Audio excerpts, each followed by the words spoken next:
Hi everyone, welcome to another MEF webinar. The title of today's session is RCS Payments Realising the Potential. Now, this is obviously a very prescient topic with excitement building around RCS and relatively little attention being paid yet to how we build payments into rich messaging. So MEF is leading the conversation around correcting that, and for the last few months we've been exploring the topic and getting the views of members of the MEF community, and we've been putting our findings into a report which we launched earlier this week. And I would advise you to please download it if you haven't already from the MEF site. So let's get started. First, I'll introduce the panelists, a very multinational group we have today. Joining us from France is Pascal Dufour, who's the VP of Middle East, North Africa and Turkey for Digital Virgo. You can see his branding there, wave at us, Pascal. Hi. And from Austria, we have Mathias Höllerl. He's the Managing Director of DIMOCO Messaging. Hello. Hi, Mathias. And then we have Oscar Gallego, who is the Global Head of Smart Communications and Security Consumer Products and Services for Group Technology at Vodafone. Hi, Oscar. Hi from London.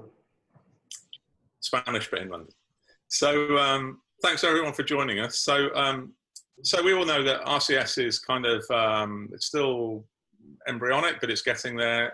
The GSMA recently said that there are 76 operators have launched RCS around the world, and it's forecasting another 59 for the end of this year. So if we work on the assumption that RCS will succeed, then payments are clearly going to be an important part of that. So we should really kick off by starting kind of getting a view on what the current status is of payments inside RCS. So Pascal, why don't you ask you first? What are you seeing? Are you experimenting with this? Have you seen any trials or and so on? Well, thanks for the question, Tim. Well, basically, we've been doing some trial ourselves. Nothing commercial yet. It's mostly around POCs. We had one introduced at MWC earlier this year at the Innovation City with Google. Something we did in Tunisia with one club of sports fan. The whole idea was really to show the potential of RCS, especially when you combine it with a chatbot and some payment elements. Coming from a strong direct caribbean background at Digital Virgo, we do believe that one of the main immediate application when it comes to payments within RCS will be to leverage DCB basically. So that's what we've been talking about with a number of telcos we partner with at the moment.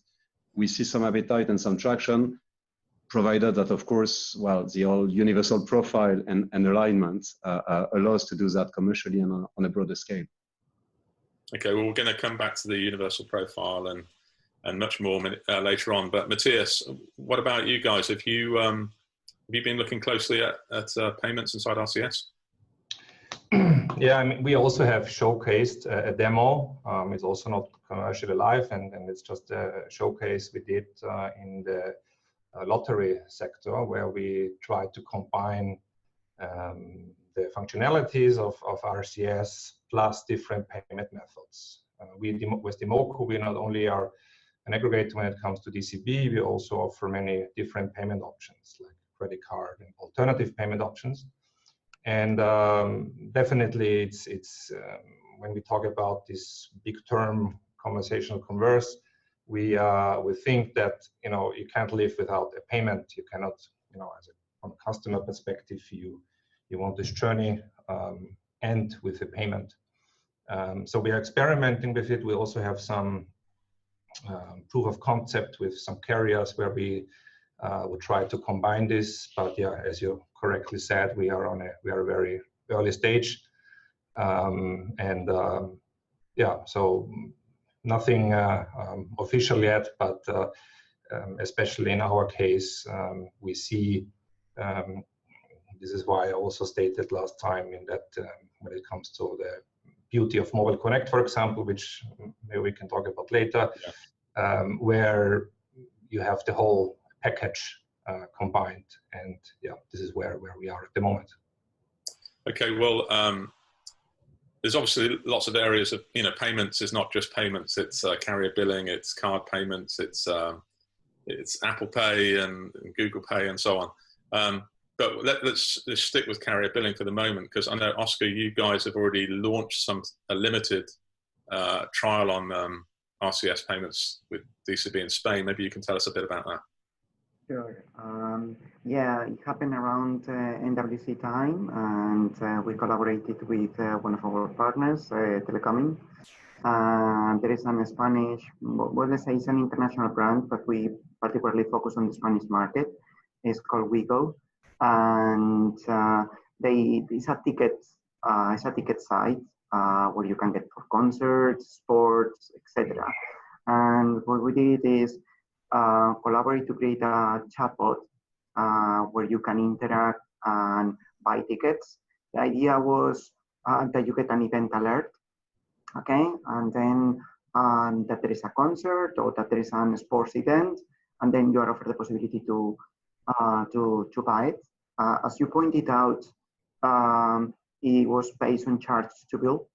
Okay, so that means we are putting it against the bill of the customer, and obviously we created a journey based on this. It was successful. We got customers buying, and they loved the experience. We could find a lot of synergies because obviously RCS is a carrier channel, so that allows us some level of security and trust that we cannot find in another channels, simplifying the charge to bill experience. So actually customers loved it, and it was a good start. And this is something that we started at a point, but we are exploring with another brands, particularly in the UK, where we are seeing that the RCS market is moving fast. Okay, so just to kind of bring this alive for us, maybe you could let's say that you've done that experiment with text messaging. Maybe you could walk through what the experience might have been like with text, and then compare it with how it is in an RCS environment. Mm-hmm. So if we were, I'm going to put an example. If we were to do a text, actually, it will be very difficult for me. I'm talking as a customer, okay? Yeah. It will be very difficult for me to try to get an alert. The natural experience in an SMS will be I get an alert that there is a concert, for example, because I have subscribed to some service, and then you get a URL within the SMS. You click in the URL, then you need to go to a browser, and once you are in the browser, then you have a web-based experience, and the SMS channel will be used only, again, to get a confirmation or to get a ticket reference that you can show in the ticket box, etc., etc. I think it's an okay experience, but it sounds complex to me. You are in an SMS, then you move to the web. You know, obviously we are browsing all day. You know, you get distracted and so on. Actually, I don't see the interactivity because you lose it by doing this transition. Yeah. In an RCS experience, how it looks like is you have a flow, and first you are offered, you are given an alert. Maybe you don't know what the customer wants, so you can offer, for example, a carousel, okay? Showing the options that you have. Customer can have an interaction prior to that. What are you after? You can have through interactivity. Then you can suggested actions or suggested responses, like how many tickets you want, having some buttons to make the choices through all the process is quite guide. And then obviously if you have charge to bill, it's pretty convenient because we know who you are, we know that we can identify you, and probably the only thing we do, and this is for security reasons, is that we need to get a confirmation in a separate thread, which is Vodafone are you willing to confirm the purchase? Depending on the regulations, depending on the country, you need to have this experience. So actually, the customer has gone from A to B without the need of abandoning a single application, and it has been guided throughout the process, and without the need to go to a browser in a mobile device, which, call me old-fashioned, sometimes it gets a little bit tricky, okay? That's how it works. That's how it works. I don't know what Mathias or Pascal had envisaged in this sort of experience. How do you feel about that, guys? So let me come back to Mathias there. So obviously Oscar's just described the benefit of having payment experience inside of rich messaging where you can have carousels and chatbots, and it's a much more logical user experience. What about the payment experience at the end? What is that like? I think, as Oscar correctly described, once you are redirected to another landing page or redirected to another browser, the conversion breaks. So you want to make it seamlessly for the consumer. I think when we talk about RCS and payments, and we need to find a way where we can agree on some kind of standardized access where you don't need to, get out of this conversation. For sure, I know I've seen trials and we've experimented with it where you can somehow easily make it for the consumer quite convenient, not that they have the feeling not to, get out of this conversation.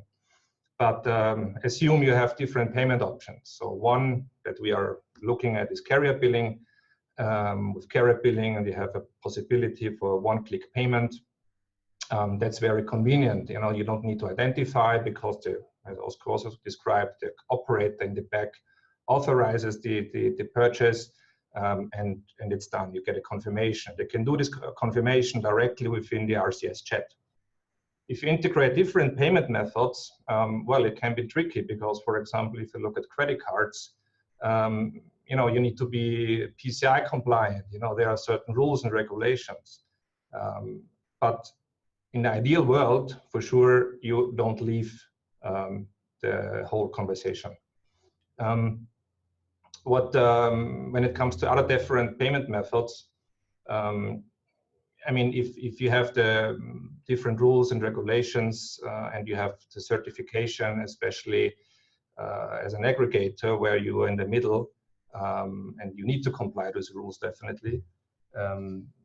We need to find a solution in this ecosystem where we can also integrate these kind of different payment methods. Because especially, with TCP, it's still a very fragmented payment method, different rules, regulations, different APIs in every carrier. So I think when it comes to RCS and carrier billing, this should be the first step to agree on a standardized version. Otherwise, it's again a very fragmented payment method and it's not very frictionless, especially from the deployment point of view, when you want to launch, one service in many different markets. Oscar, do you have something to add to that?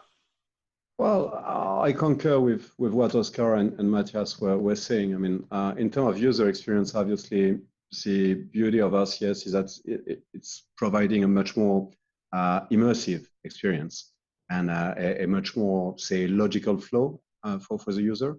And precisely when it comes to payment side of things, well, I believe what is interesting with DCB, not only because we're a prominent DCB player, but because in terms of integration, that's much easier and smoother to integrate, to keep the user within the same channel, say. What I mean is precisely as Mathias was pointing out, if you integrate a credit card payment in, say, RCS plus chatbot experience, ultimately you might have to take away the end user from that channel because you need to go to a landing page for 3D secure confirmation by MasterCard or Visa or else.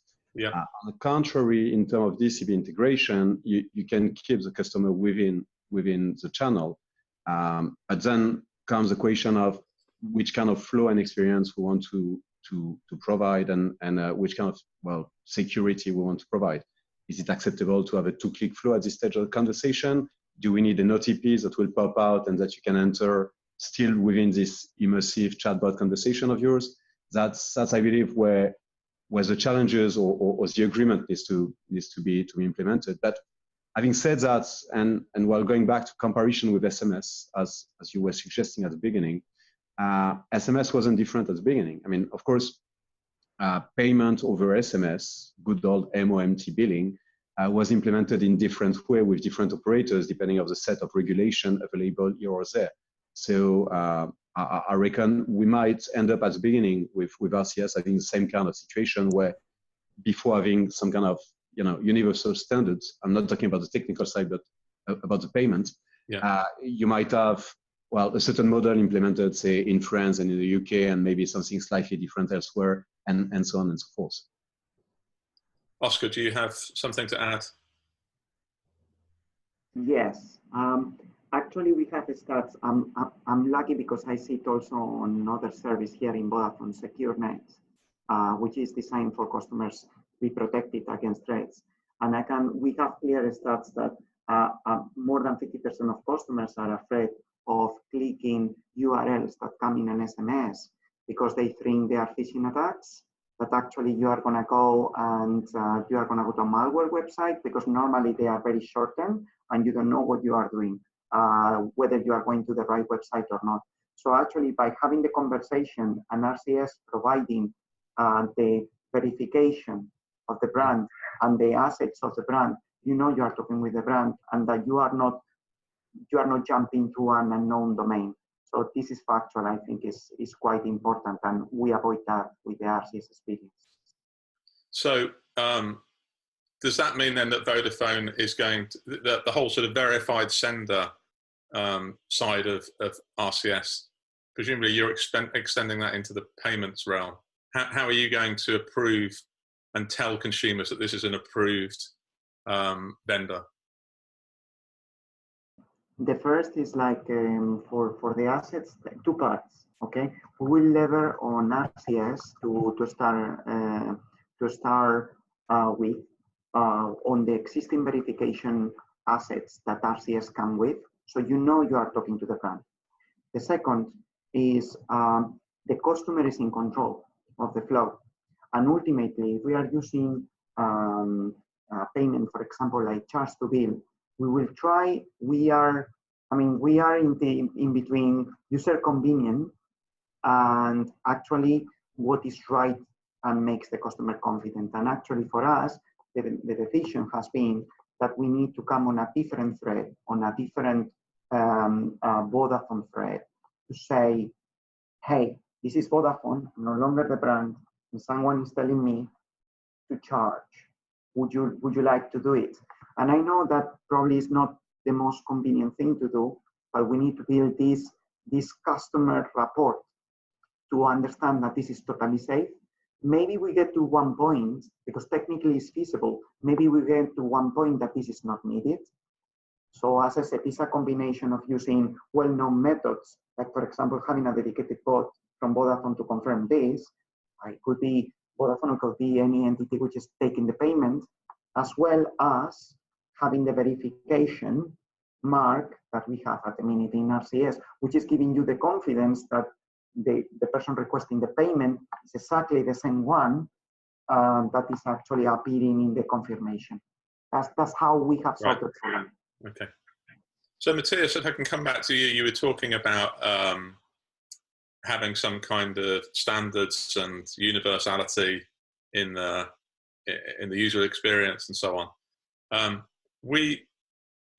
In the process of writing our report at the MEF, we've spoken to GSMA, obviously, and they said that there is no plan at the moment for a payment specification in the universal profile. It's not to say that it might not come at some point, but they're not actually working on one now. What they said was they're gathering views on what might need to be added to the specification, and that this could be a definition of web views, or the payment button, or something else. So Mathias, what do you think? Do you think it's important to have a single spec, or do you think that aggregators like DIMOCO and like Digital Virgo, you've been handling multiple standards for years? This is what you're good at. So what would you like to see? I would like to see a quick rollout and deployment possible. Okay.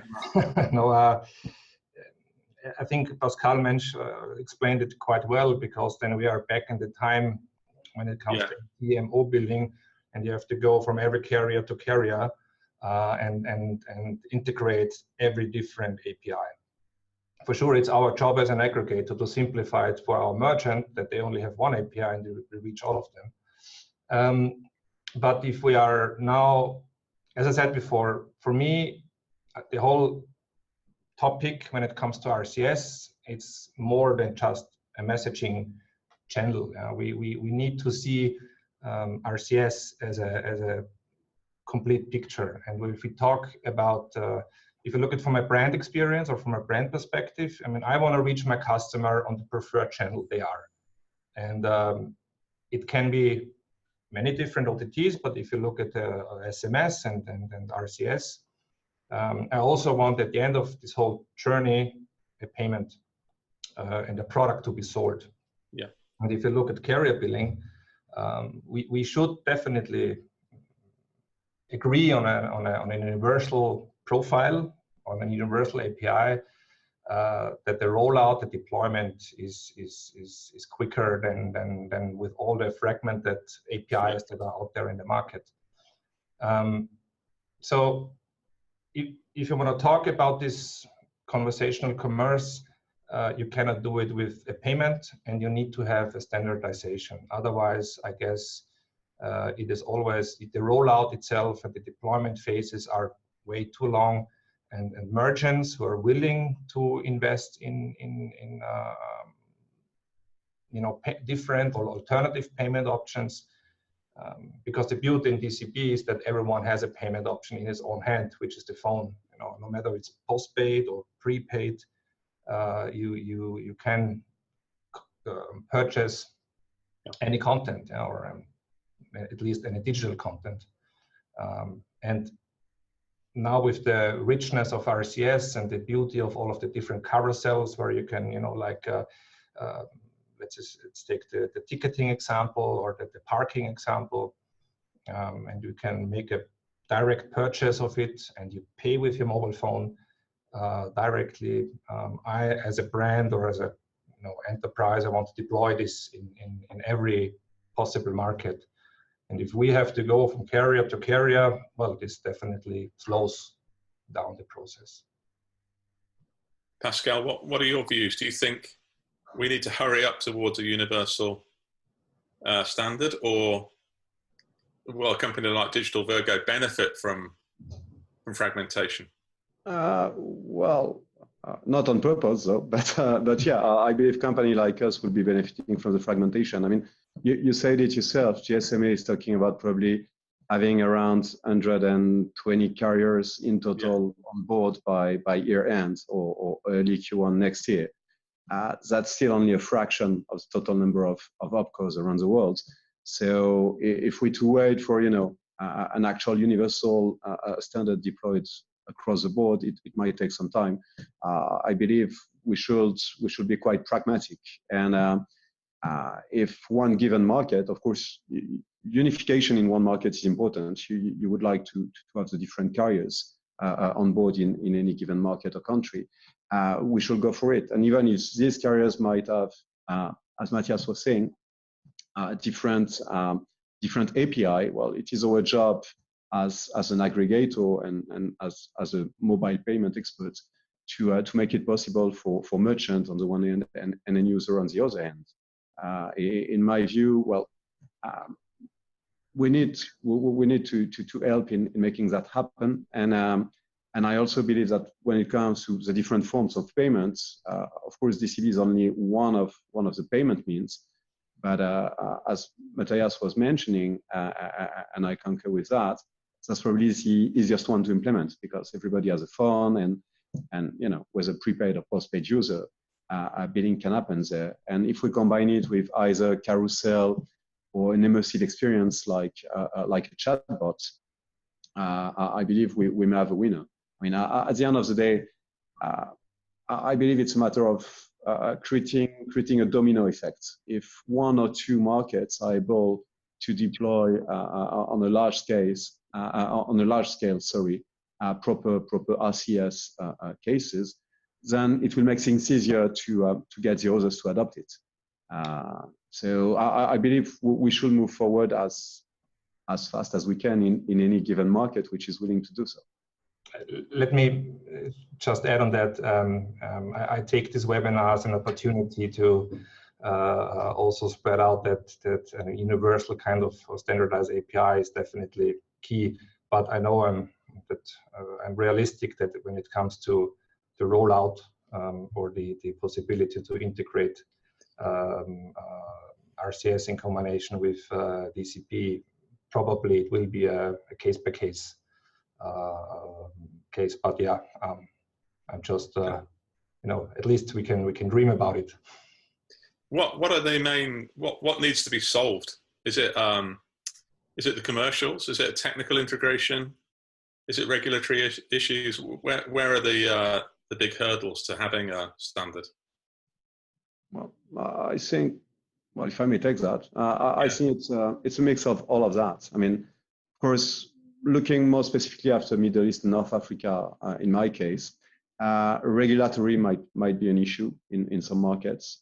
Regulators and all mobile operators might have concerns about, the fact that RCS is not fully end-to-end encrypted and so on and so forth. So that might be something which definitely is slowing things down in some of the Middle Eastern countries at the moment. That's part of the questions which are being raised by either the regulator or the operators.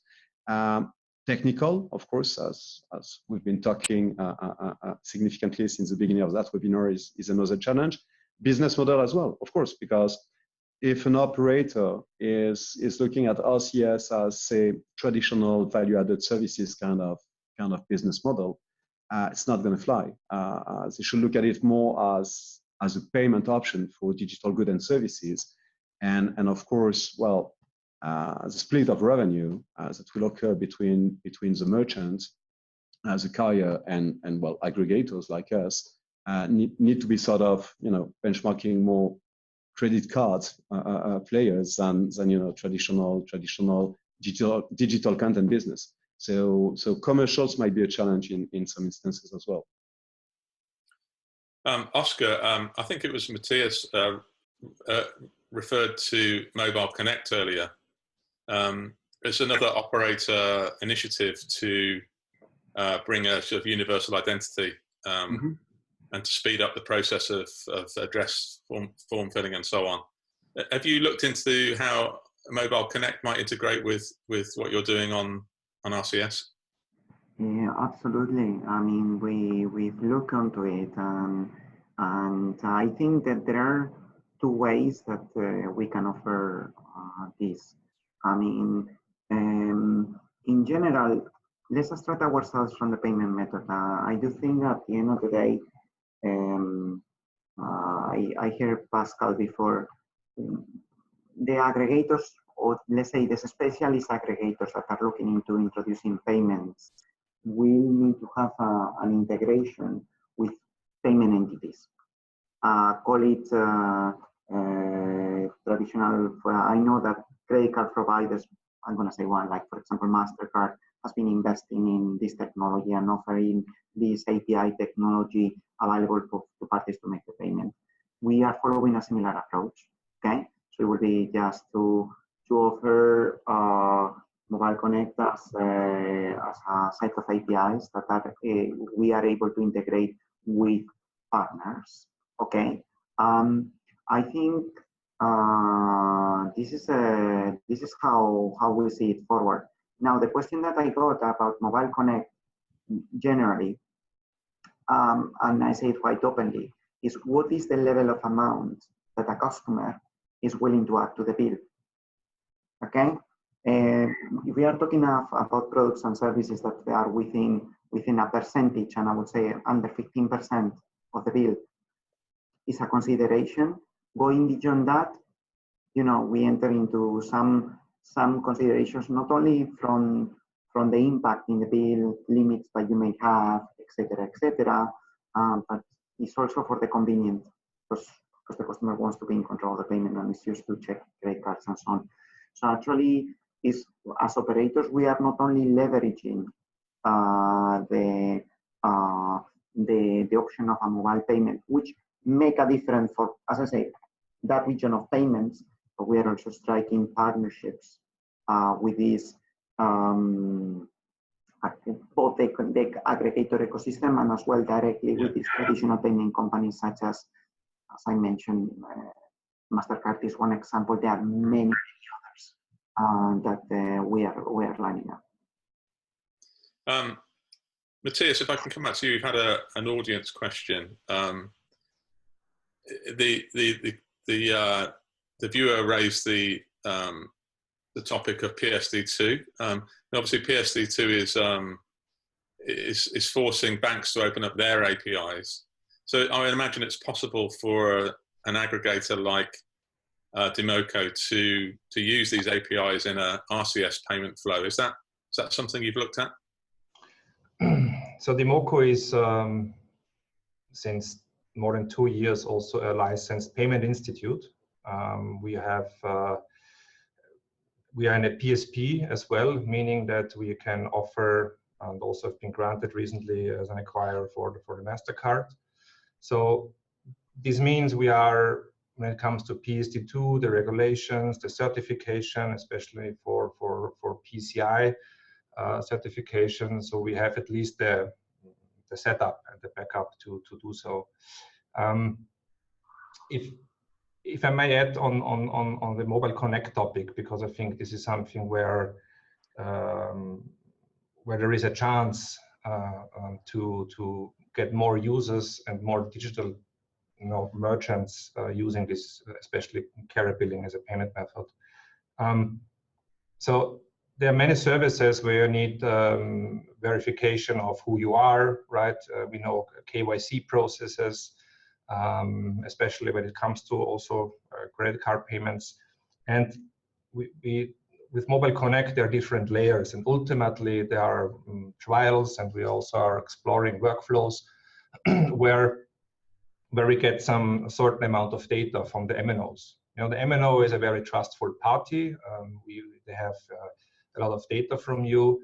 For sure, this is especially in Europe, I would say a sensitive topic and a critical topic. But when it comes, you go in a shop, you want to make a contract for 1 year, for example, you make your KYC process like face-to-face. You give your credit, your ID, your address, and so on. What if we are able to have an API where we get all of this information back with a query to the MNO, and ultimately all of this information is handed in directly into your RCS flow. And we can then also approve and verify the payment at the end with the data we received from the operator. So I think when it comes to this initiative, again, the rollout is critical. We know that I think at the moment approximately 70 carriers have initiated or launched Mobile Connect. But yeah, this is some data that you as a merchant not only would like to have, but also what you need when it comes to the KYC process. Yeah. And this will definitely speed up the onboarding, the account verification, and then ultimately making a payment. And the payment can, as we just described, with the mobile phone bill, or if it's designed goods, then you can also integrate, for example, a credit card in that. I mean, it needs to be probably a redirect again to another landing page, which again has could break the conversion. But yeah, at least this is ideal scenario, a way of getting the onboarding right with all the data you need. Yeah. And also to verify the age and the user itself. Well, I know Orange has been doing some proofs of concept on this, and actually in the report that we've just published, there's some screenshots showing the user journey that integrates Mobile Connect. So it's quite interesting to see what a great user experience that is. Pascal, if I can come back to you. So we talked all about, Visa and MasterCard, about bank APIs, about direct carrier billing. Have you got any thoughts on like Google Pay and obviously Apple Pay if Apple ever commits to RCS? What do you see the potential of having a payments that integrates that kind of biometric experience of either a facial payment or a fingerprint payment that integrates Google Pay? Well, on the bright side, a bit like the Mobile Connect initiative, anything that allows to smooth the customer journey and provide better security sounds like a good idea. So from that perspective, I think it's quite interesting. However, when it comes to Google and Apple, well, what I'm afraid of at this stage is the business model might be a challenge. Today, one of the challenges we're seeing mobile operators are facing dealing with this big corporation is, and using the payment means, is to have a suitable business model that sometimes just doesn't fly because the cut they're willing to take or they want to take doesn't fit with what the merchant will require and the operator will require. So I believe, though it's quite interesting from a security / seamless experience from a consumer perspective, from a business model perspective, I'm not sure we're quite there yet, unless these big companies are revisiting the kind of commercials they're enforcing at the moment. Yeah. I mean, a lot depends on Google's relationship with the GSMA and how Google is going to take forward RCS. That's going to make a big difference to how, whether Google Pay becomes a big factor in RCS. Oscar, if I can go back to you, we've had a question. It kind of refers back to something we talked about earlier, which is the issue of security around all of this and possible phishing attacks that might be easier for criminals because of the rich elements inside RCS. How do you think that the industry should best tackle that?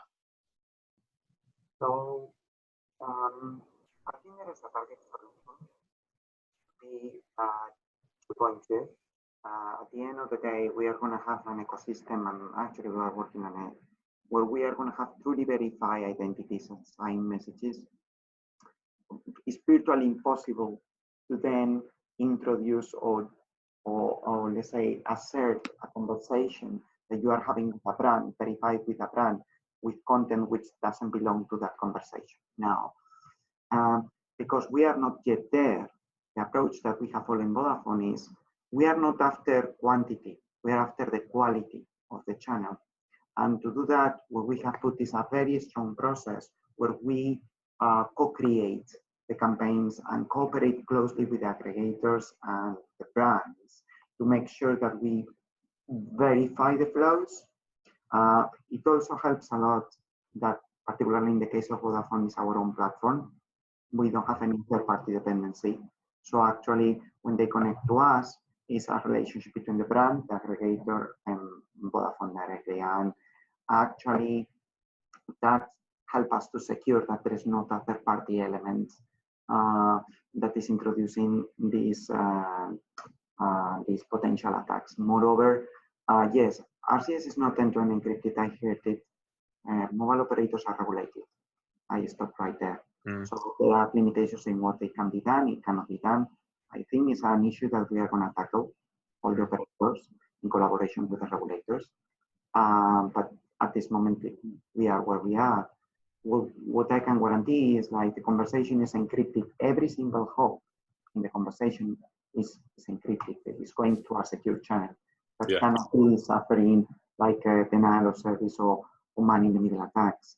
So what I would say is like is end-to-end the chain is together with the fact how the provisioning works, securing to the security that you get in SMS, which by the way is being used by banks to send, for example, codes to access to the internet or even to send extracts of the accounts or to notify payments, and is well trusted. So what I would say is that it's a combination of the assets that we have in RCS from the security point of view, inherited from the SMS and even evolved, together with these processes that we put in place until we have UP 2.2 in place, what made me confident that we are going to confront these threats. It's a very good question, by the way. Yeah. Well, I think it's inevitable that if RCS is as successful as we all hope it will be, then there will be criminals who target the platform. That's just bound to happen. Mathias, if I can come back to you, you talked earlier about chatbots and conversational commerce and how important that side of things is to this question. Can I just ask, do you design chatbots at DIMOCO? And if so, how are you integrating payment or planning to integrate payments into that? And if you use third-party developers, what is their sort of level of awareness of RCS and the opportunity here? So I think so yes, I mean we design, and we also have an in-house let's say development team trying to experiment at the moment what is currently also publicly available. With chatbots, I think when it specifically on RCS, chatbots are a good way if it's a very simple yes or no kind of question. But chatbots can be also very kind of clunky, and so I think for the RCS experience, the way we do with the carousels, that is something that I would definitely focus on, because it's from a consumer perspective much easier. Again, I talked about conversational commerce, and for me, or from a brand perspective, trying to understand what brands or enterprises need. It has to be a mix of this. You cannot just rely on a chatbot and the carousel. There needs to be also at some point a human touch in it, definitely. Especially, and this I think was very important, is what if the conversation is ended or you have done a purchase? You need to also focus on the after-sales process. What if you purchase a good or something and it's not delivered? You want to ask them. I want to ask in the channel where I have done the conversation, and not, call someone or send an email. Right. And I mean, again, we focus on many other channels as well, because we would like to offer the market channels where the consumer is on, and not where we think, it's so. But again, RCS is a telecommunication, or it has at least its roots in the telecom industry. So therefore, for us, it's a natural step forward to experiment in that area. And Pascal, I don't know if Digital Virgo offers services across the other chat apps, but what do you see? Do you see WhatsApp, Facebook Messenger, etc., moving into the payment space? If so, will that benefit everybody, or is that a threat to RCS? Well, they may indeed, and if they do, well, and maybe that's, well, we'll be busy trying to help them at some stage in the value chain. But well, I guess as Mathias was just saying, the user is in the driver's seat, and I'm under the impression that nowadays people do tend to use certain channels for certain things. I'm not entirely convinced that channels which are more conversational but not necessarily transactional, like WhatsApp, are the prime destination for people to buy something. I mean, well, we've seen WhatsApp evolving over the past couple of months and pushing forward in terms of sponsored link and shop now and links and button to click. I'm not sure it's a huge success, because it's a bit like when Facebook did try to go merchants. People are using these channels for certain purpose, and well, if they want to shop, they're going to resort to other places. So I'm not entirely sure that even if these big names want to embrace that kind of opportunities, that's where people intend to be. Besides, well, these platforms are already flooded because of announcers and advertisers with many, say, unsolicited content, and that brings us back to square one, which is the all how trustworthy is the content, and who am I talking to, and am I okay to make a transaction and a payment there? That's what Oscar was saying a bit earlier. It's quite important, I believe, no matter the channel, whether this one or others or RCS, it's quite important to make the user feel and to provide the infrastructures to provide proper security. Because a bit earlier you were mentioning about the risk of fraud on RCS. Well, it's guaranteed. When we see what is happening on DCB, I see no reason once RCS will pick up for us not to witness exactly the same trend we've seen in DCB, where because of the huge success and well, opportunity to address so many people it offers, it also, well, attracts a number of fraudsters and criminal items that we will have to deal with and to find security against, which we did, by the way. I mean, nowadays, everybody and, well, quite a few players, and we're one of them, are quite active on, you know, having an anti-fraud brick in our aggregation solution with merchant and mobile operators, because this is mandatory, and I don't expect it to be any different for RCS. And Mathias, I'll just finally come to you. Obviously, we've seen some trials, and you guys have been doing your own tests. But when do you think, and when do you hope that we might start to see RCS payments become universal and widely accepted part of consumer spending? Well, that's a good question. Unfortunately, I cannot, you know, look in the glass ball now and hope to get the answer. Honestly, I don't know. I think what we are trying to do now, or everyone in this ecosystem tries to do now, is making experiments individual case by case.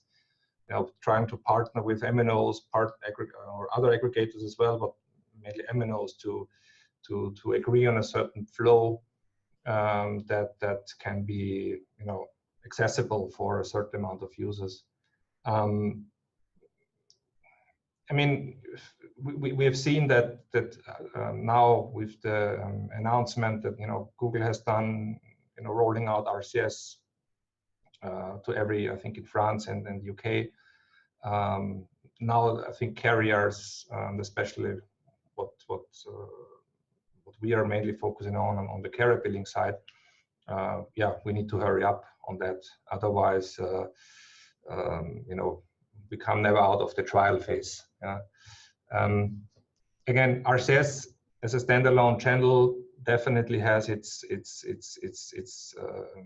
future in many markets. And now, as I said, with the rollout of Google, this will anyway speed up the whole process. But with payments, well, I think we are really on the super early stage, and I cannot really say next year or in half a year time we see some really. I mean, there are, as Oscar said, I think in Spain there are live trials and use cases. Yeah, I don't know, to be honest. Yeah, I mean, well, obviously, you know, if RCS needs to come first before anyone else thinking about payments, and that's just something that none of us really know the answer to. But I think we all hope that RCS does become a big option for consumers, and it's as successful as SMS has been. So there's so much more to discuss, but we'll have to leave that for another day because we run out of time. So I will thank Pascal, Mathias, and Oscar for sharing their views with us today, and I'll thank you for watching. And keep your eye on the website, download the white paper, and we'll see you next time. Thank you very much. Bye. Thank you. Bye.